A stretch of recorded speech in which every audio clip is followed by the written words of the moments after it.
The night my husband mocked my family at a lavish dinner party, he thought his words would go unchallenged. He had spent years believing he was untouchable, that his wealth and charm could excuse his arrogance. But what he didn't know was that my father, silent, observant, and infinitely more powerful, had been watching. And when the time came, he didn't argue. He didn't shout. He simply made a call. By the next morning, my husband's empire was crumbling, his assets frozen, and a private jet full of elite lawyers was already on its way to dismantle everything he thought he owned. The evening had started like any other high society gathering that Ross loved to throw. The clinking of fine crystal, the low hum of polite conversation, and the subtle but unmistakable scent of affluence that permeated the air. Guests milled. Around, adorned in their finery, each participating in the delicate dance of networking and one-upmanship that such occasions demanded. As the main course was cleared away and desserts were served, the atmosphere shifted subtly from cordial to something slightly charged. Ross, as was his custom, took center stage. This wasn't just any dinner. It was an exhibition of his wit and charisma, tools he wielded with the precision of a seasoned swordsman. "I must say," he began, his voice smooth as the aged Scotch served earlier, "it's fascinating to see how people from simpler backgrounds adapt to our ways." His eyes flicked to me briefly, a smirk playing at the corner of his mouth. The table erupted in what they likely thought was good-natured laughter. I felt my heart tighten, a visceral response to being spotlighted not for my achievements, which were many, but for an origin I had no reason to feel ashamed of. Ross continued, emboldened by the reaction. "Yes, Rachel here has done quite well for herself, considering her family's modest, shall we say, pastoral beginnings?" His chuckle was a velvet knife, cutting without seeming to touch.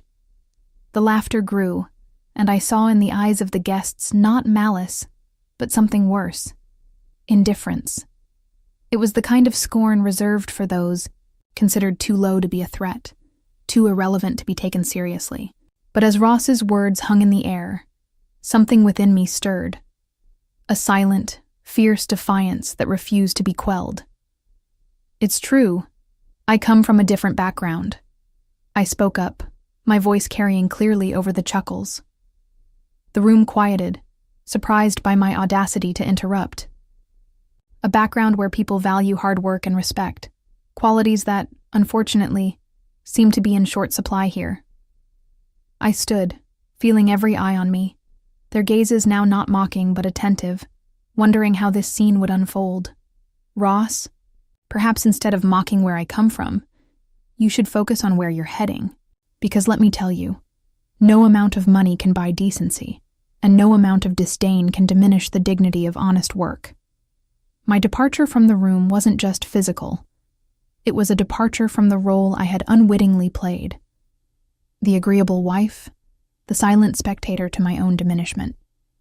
As I walked away, the sound of my heels against the marble floor echoed like a gavel, marking the end of one chapter and the bold beginning of another.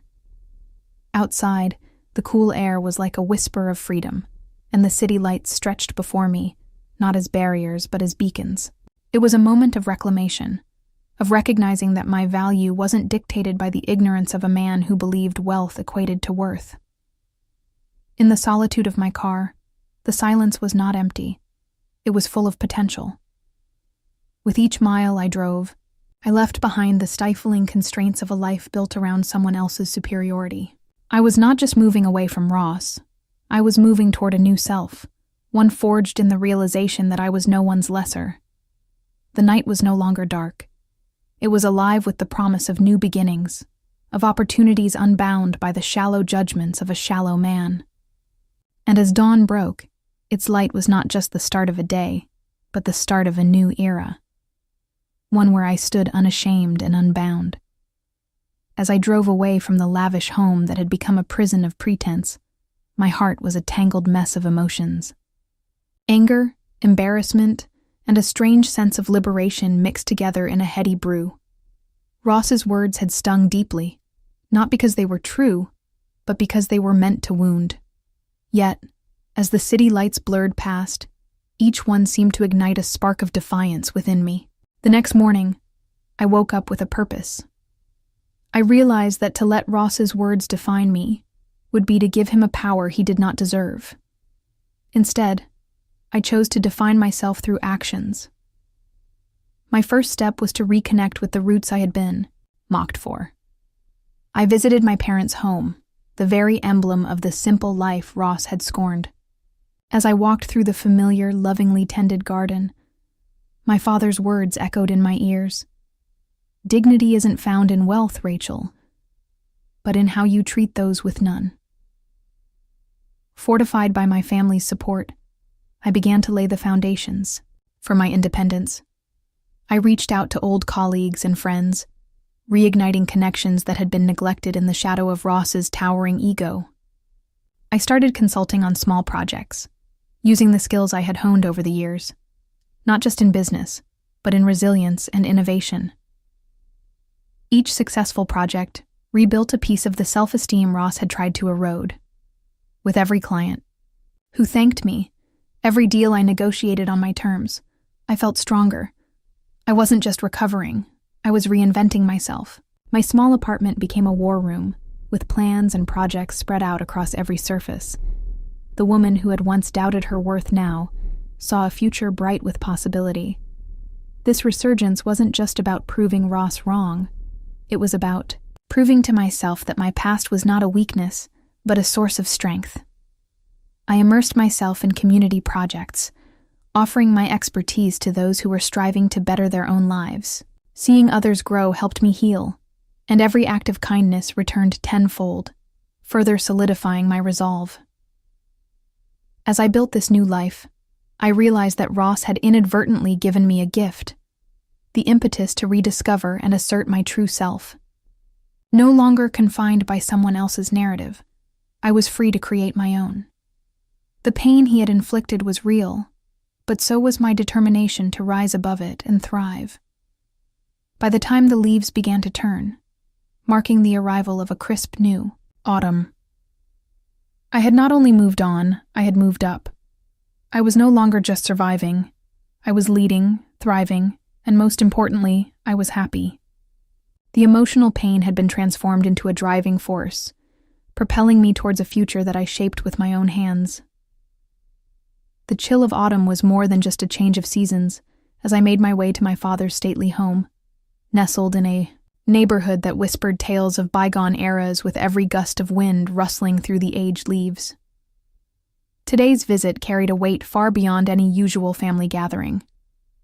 It was a quest for truth, a desire to unearth the layers of my heritage that had remained hidden beneath a carefully curated facade of normalcy. Stepping through the heavy oak door, the familiar warmth of the house enveloped me, yet the air seemed charged with an anticipatory tension. I found my father in his study, a sanctum of knowledge and history, surrounded by towering bookshelves that held the silent stories of generations. The soft glow of the desk lamp cast long shadows, and there he sat, an enigmatic figure steeped in thought. "Dad, I've come to ask about our true legacy," I said, my voice cutting through the quiet with a clarity born of resolve. Not the sanitized tales of business acumen and charitable deeds, but the real, unvarnished history of our family. He looked up, his expression a complex tapestry of pride and caution. Rising slowly from his chair, he walked to a large, ornate safe hidden behind a panel in the woodwork. With a heavy key, he unlocked it, revealing a cache of documents, each yellowed with age and bound in leather. "These," he began, his voice resonant with a solemnity that filled the room, "are not just documents.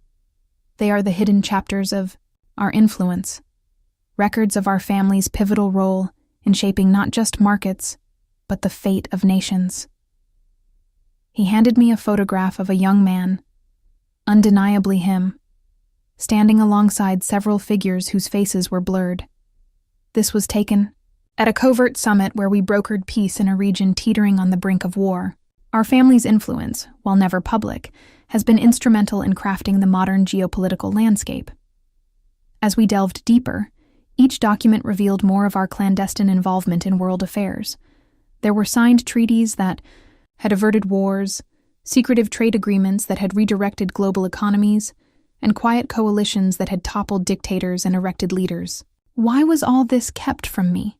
I asked, overwhelmed by the scale of our secret stewardship. It was to protect you, he replied, his eyes reflecting the weight of his choices. To ensure you could live freely, unburdened by the gravity of our responsibilities. But now, as you face your own challenges, it's time you knew the extent of the legacy you inherit.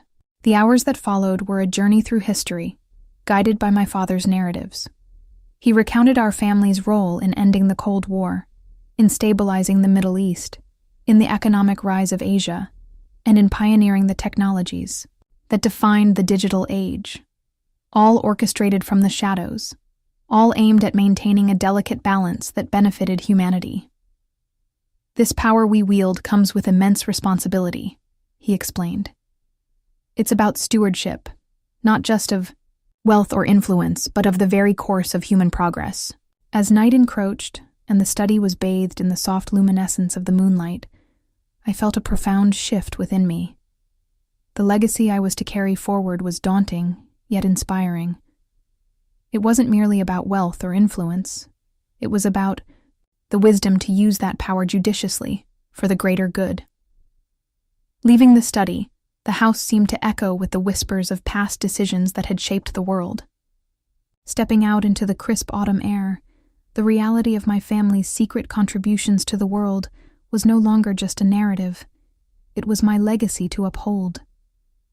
I was not merely an heir to wealth, but a guardian of a profound ancestral mission to steer the course of history from behind the curtains. As I sat in the opulent yet solemn study of my father's house, the air was thick with revelations that reshaped everything I thought I knew about our family.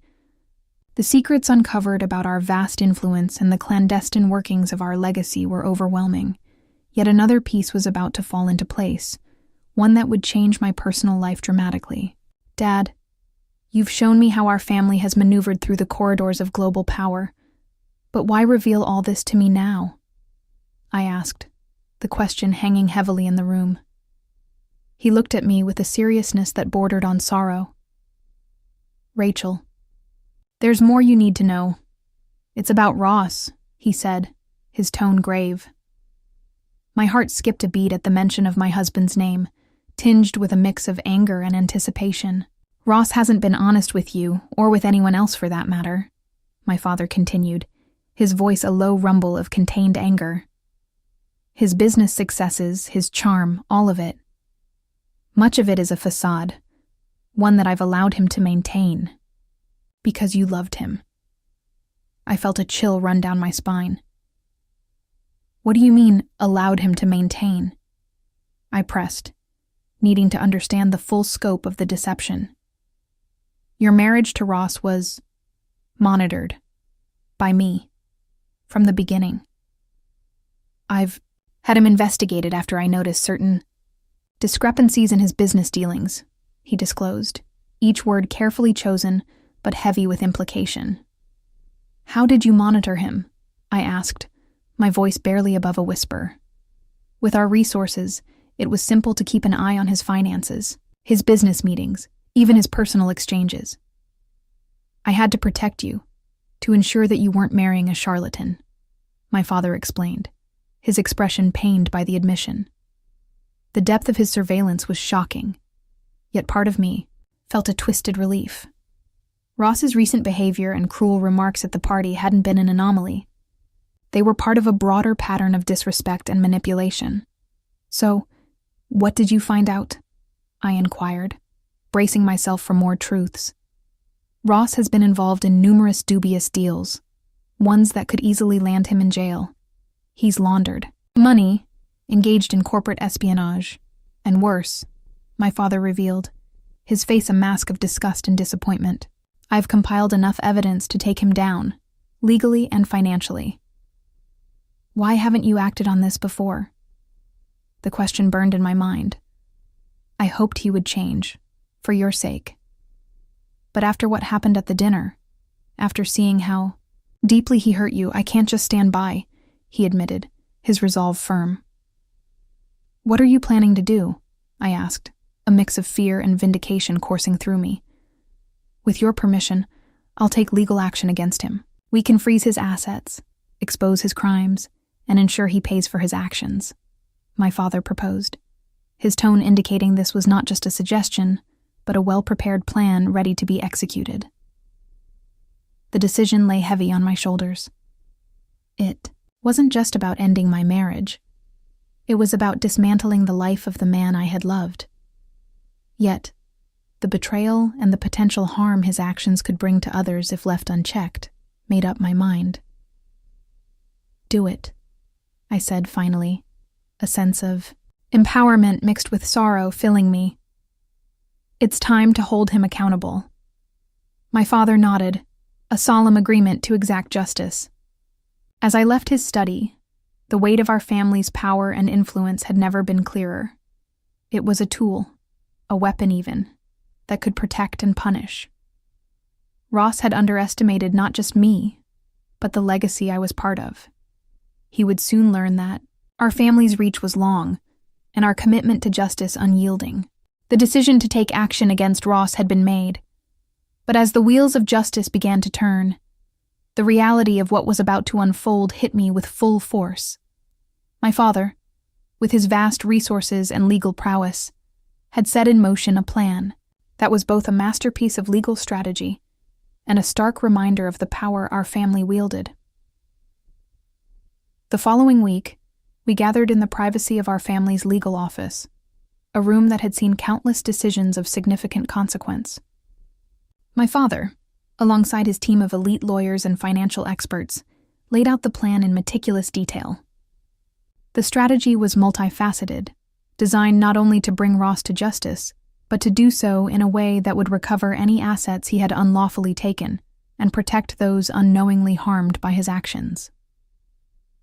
Our first step is to freeze all his assets, explained the lead attorney, a sharp-minded woman with a reputation for navigating complex white-collar crimes. We've already obtained a court order based on the preliminary evidence of fraud and money laundering. This will prevent him from liquidating or hiding any assets before the trial. I listened, a mix of relief and dread churning within me. Ross, who had presented himself as a charming and successful businessman, was about to be publicly exposed for his criminal activities. The thought of the public fallout and the media frenzy it would undoubtedly unleash was overwhelming. As for the legal proceedings, the attorney continued, we have filed a civil suit for the recovery of assets in addition to the criminal charges. The evidence you provided, Rachel, from your observations and the documents your father collected, has been invaluable. My father, sitting at the head of the table, nodded solemnly. We've also set up a discreet fund to compensate any of Ross's employees or associates who were unwitting victims of his schemes, he added. This was typical of my father, always thinking of the collateral damage, ensuring that justice was served, but not at the expense of the innocent. The meeting moved to discuss the specifics of the legal battle ahead. Timelines, potential challenges, and public relations strategies were laid out. Every angle was considered, from the direct legal approach to handling the media storm that would likely ensue once the news broke. We've also arranged for a press release to go out once the charges are formally announced, said the head of public relations, a calm and methodical man. It's crafted to emphasize the strength of the evidence and the fairness of the legal process, to mitigate any accusations of this being a vindictive personal attack. As the meeting concluded, I felt a profound sense of the magnitude of what we were doing. This wasn't just about punishing Ross. It was about righting wrongs and protecting future potential victims from his greed. It was justice in action, driven by the vast resources and moral commitment of my family. In the days that followed, as the news broke, the media descended with fervor. Headlines blared about the dramatic fall of a high-profile businessman, and speculation ran rampant. Through it all, our family stayed composed, our statements and actions reflecting the careful planning and ethical considerations we had prioritized. Watching Ross's empire crumble was a bittersweet victory. There was no joy in seeing the man I had once loved become the architect of his own ruin. Yet, there was a deep, abiding satisfaction in knowing that justice was being served, that the scales were being righted in a way that would prevent others from suffering as I had. As the case progressed, with each court appearance and each revelation, I felt a chapter of my life closing, a chapter marred by deception and pain. But in its place, a new chapter was beginning, one where I stood not as a victim, but as a victor, a woman who had faced down betrayal and emerged stronger, backed by the formidable power of her family's legacy. With the legal and financial mechanisms set in motion to dismantle Ross's empire, the focus shifted to exposing the extent of his corrupt dealings. This phase was not just about retribution. It was about illuminating the truth to prevent future deceit at his hands. The team of lawyers and forensic accountants worked tirelessly, sifting through mountains of financial records, emails, and contracts. What they uncovered was more extensive than anyone, myself included, had initially realized. Ross had not only engaged in money laundering and fraud, but had also bribed officials, evaded taxes, and manipulated stock prices. His charismatic facade had masked a network of illegal activities that spanned continents. As these findings were methodically documented and prepared for presentation in court, my father arranged for me to meet with a team of investigative journalists from a major news outlet. The objective was clear: to ensure that the story of Ross's downfall was told accurately and completely, shedding light on the mechanisms of his deceit. "Rachel, it's crucial that the public understands the depth and breadth of Ross's corruption," my father explained. "It's not just about one man's moral failings, it's about the systemic vulnerabilities he exploited. By exposing this, we can advocate for stronger regulations and oversight." The meeting with the journalists was intense. Armed with the evidence collected, I shared the story, not just of my personal betrayal, but of the broader implications of Ross's actions. The journalists were thorough, asking detailed questions to piece together the narrative. They delved into how Ross's activities had affected the market, his employees, and even international business practices. As the story broke, it dominated headlines. The articles painted a stark picture of a man who had used his charm and strategic intelligence not for innovation or leadership, but for manipulation and gain at the expense of others. Interviews with law enforcement officials, excerpts from the court documents, and insights from financial experts added layers to the narrative, making it clear that Ross was not just a rogue operator, but a symptom of larger issues in the financial and regulatory systems. The public reaction was swift and severe. Social media was abuzz with discussions about Ross, with many expressing shock at the scale of his deceit. But beyond the outrage, there was a growing call for change, for measures to prevent such extensive corruption in the future. In the courtroom, as each piece of evidence was laid bare, I saw Ross for what he truly was, not the charming, brilliant entrepreneur I had fallen in love with, but a calculated criminal who had built his empire on lies and exploitation. With each session, the legal noose tightened around him, stripping away the layers of his deception. Throughout the trial, my presence was constant, a silent testament to the personal cost of his crimes. I watched as the man I had once loved became universally reviled, his true nature exposed to the world. It was a surreal experience, seeing the private downfall we had set in motion play out so publicly. As the trial concluded and Ross was found guilty on multiple counts, there was a profound sense of closure, not just for me, but for all those who had suffered because of his actions. The judge's sentencing remarks underscored the severity of Ross's crimes and the importance of integrity in business practices. Walking out of the courtroom, I felt a weight lift from my shoulders. The chapter of Ross in my life was finally closed, sealed by the gavel's final echo. The world knew the truth, and justice had been served. Now, it was time to move forward, to rebuild, and to use the lessons of this ordeal to advocate for a system where such corruption could never flourish. Unchecked again, the courtroom was packed. The weight of the moment pressed against my chest as I took my seat, surrounded by journalists, legal analysts and onlookers eager to witness the final unraveling of Ross's empire. He sat across the room, his usual air of confidence replaced by a palpable tension. His suit, once a symbol of power and prestige, now hung slightly loose on his frame, a reflection of the stress and sleepless nights that had chipped away at him. This was the culmination of everything we had set in motion. The investigations, the asset freezes, the legal battles, all had led to this moment. As the judge entered, the room fell into a hushed silence. The gravity of the situation was undeniable. The court has reviewed the overwhelming evidence presented against the defendant, Ross Whitmore. The judge's voice rang through the courtroom. The findings are clear. The defendant engaged in fraud, corporate espionage, and financial misconduct on a scale that cannot be ignored. I stole a glance at Ross. His jaw was clenched, his fingers tapping anxiously against the table. The man who once controlled rooms with his charisma now looked small, powerless. The judge continued, detailing the full extent of Ross's crimes, emphasizing how his greed and deception had left employees jobless, investors bankrupt, and regulatory agencies scrambling to repair the damage. The court orders the immediate freezing and forfeiture of all assets owned by the defendant, the judge declared. This includes, but is not limited to, financial holdings, properties, vehicles, and business interests, all of which will be liquidated to repay defrauded parties. A murmur rippled through the courtroom. Ross's entire empire, the one he had built on lies and manipulation, was being systematically dismantled before his eyes. His hands balled into fists, and I could see his lawyer whispering frantically, "To him," but there was nothing left to be done.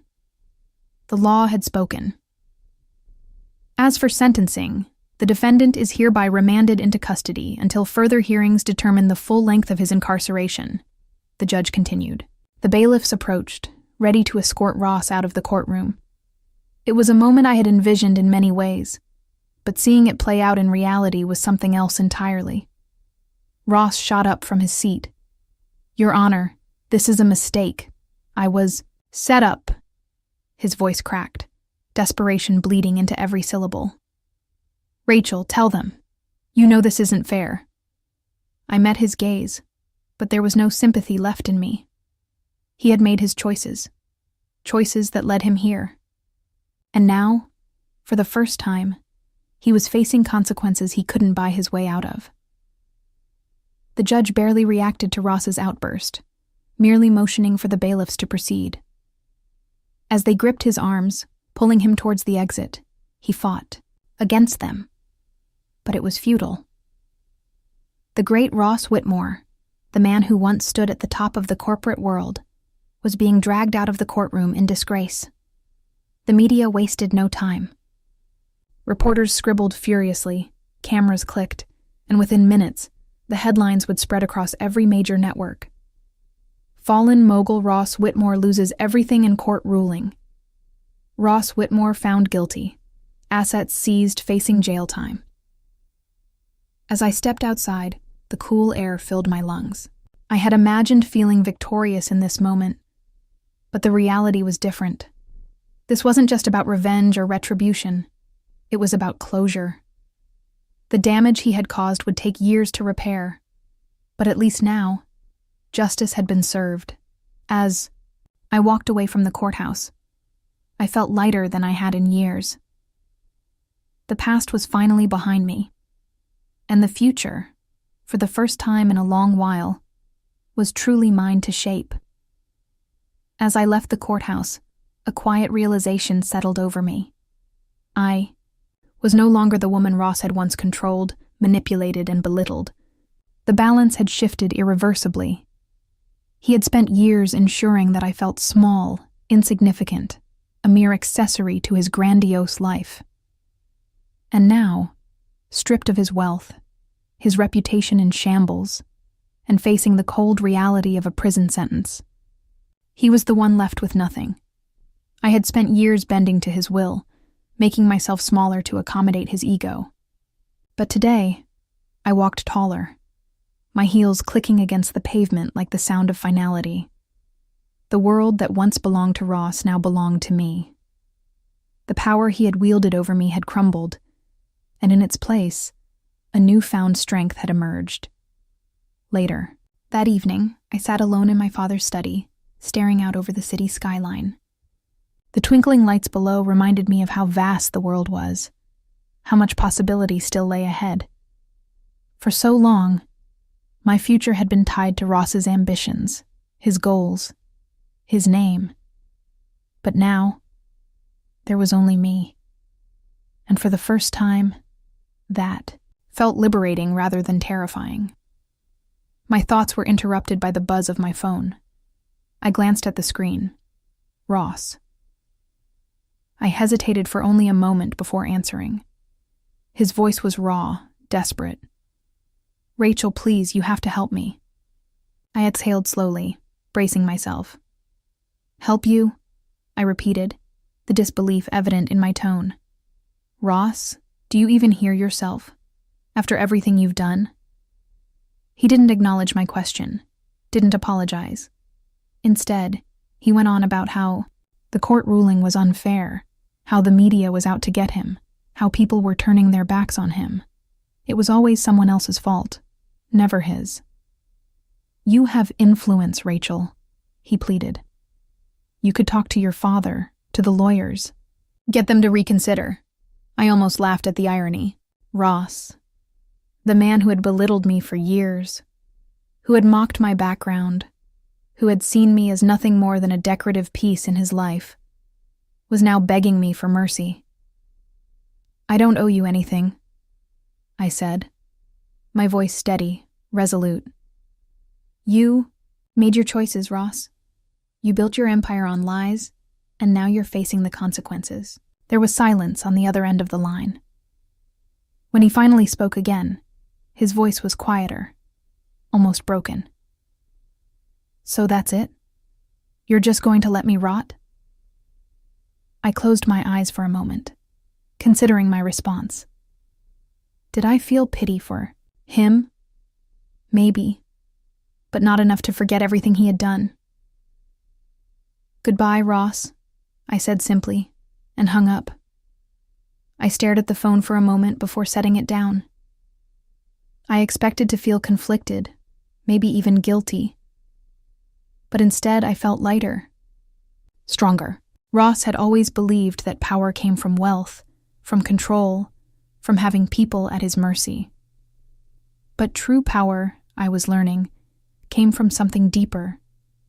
It came from knowing your worth, from refusing to be diminished by someone else's insecurities. It came from choosing yourself, and I was finally choosing me. Walking away from the courthouse, I felt the cool breeze against my skin, a reminder that the world outside kept moving, no matter how heavy the past had been. The chapter of Ross was finally closed, sealed not just by the judge's gavel, but by the irreversible transformation within me.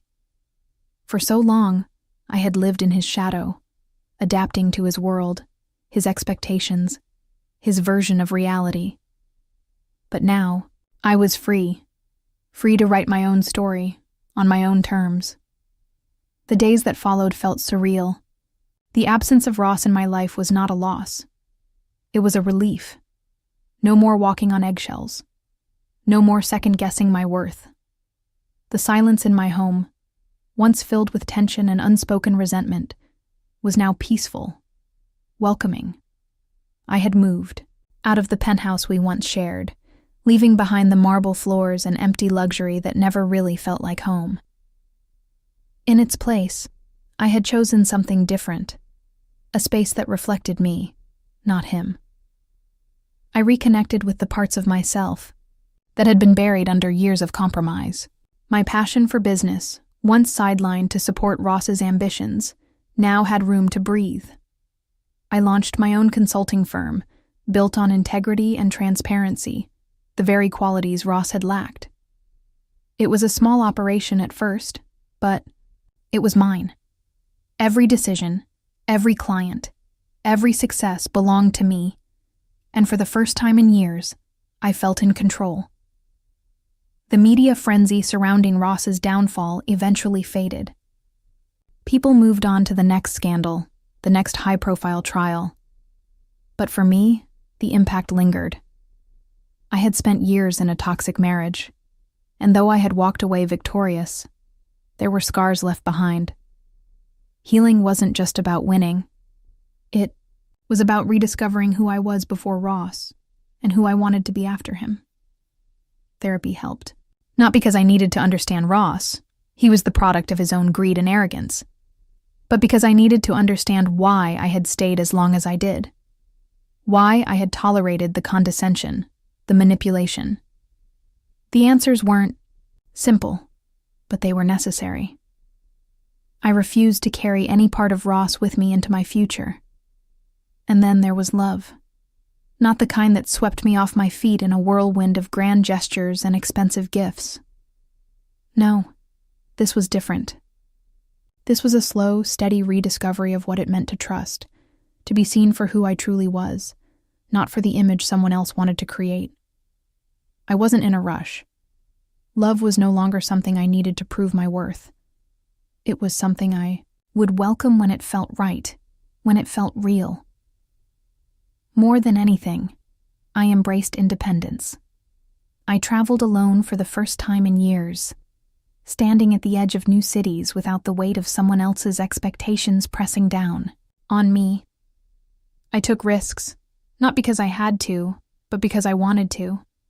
The fear of failing, of not being good enough, those were Ross's fears, not mine. And I refused to carry them anymore. One evening, as I stood on the balcony of my new home, watching the sun set over the skyline, I realized how far I had come. Ross's power over me had never been real.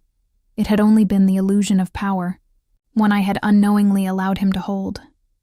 But now, I had reclaimed everything he had tried to take. My confidence, my ambition, my voice. This wasn't just the end of a toxic marriage. It was the beginning of a life truly my own.